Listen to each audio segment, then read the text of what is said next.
ఓం నమో భగవతే శ్రీరమణాయ. భగవాన్ శ్రీరమణ మహర్షుల వారు 700 గీతా శ్లోకాల నుంచి కూర్చిన నూతన క్రమంలోని 34వ శ్లోకం.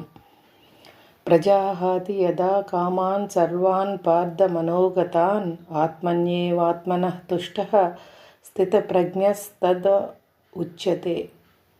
తాత్పర్యము: అర్జున, ఎవడు మనస్సునందున్న కోరికలనన్నింటినీ ఎప్పుడు పూర్తిగా పరిత్యజించునో, ఎప్పుడు తన యందే ఆత్మజ్ఞానము చేతనే సంతోషమును పొందుచుండునో, అప్పుడు అతడు స్థితప్రజ్ఞుడని చెప్పబడును.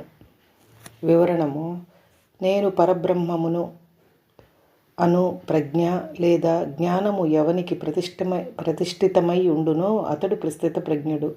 కోరిక లేవియు లేకుండుట జ్ఞానికి ప్రధాన లక్షణము. ఏ కోరికలు లేనివాడు దేహయాత్ర జరుగుచుండగానే ఎట్లు సంతోషముతో నుండునో, జ్ఞాని పిచ్చివాని వలెనో సురాపాన మత్తుని వలెనో ఉండునా ఏమి? జ్ఞాని అట్లుండడు. పిచ్చివానికి సురాపాన మత్తునకు ప్రపంచ జ్ఞానం ఉండదు. జ్ఞానికి ప్రపంచ జ్ఞానము చక్కగా ఉండును, కానీ కోరికలుండవు. అఖిల వ్యవహారములకు ఆధారమైనది నేను అను చైతన్యమే అని గ్రహించి జ్ఞాని తనయందే ఆ జ్ఞానముచే కలుగుచున్న ఆనందము చేత సంతుష్టుడై ఉండును.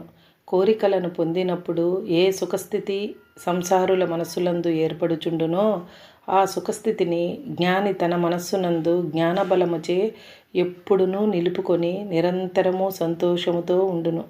కావున సాధకుడు కోరికలను క్రమక్రమముగా తోసివేయుటకు ప్రయత్నించుచుండవలెను.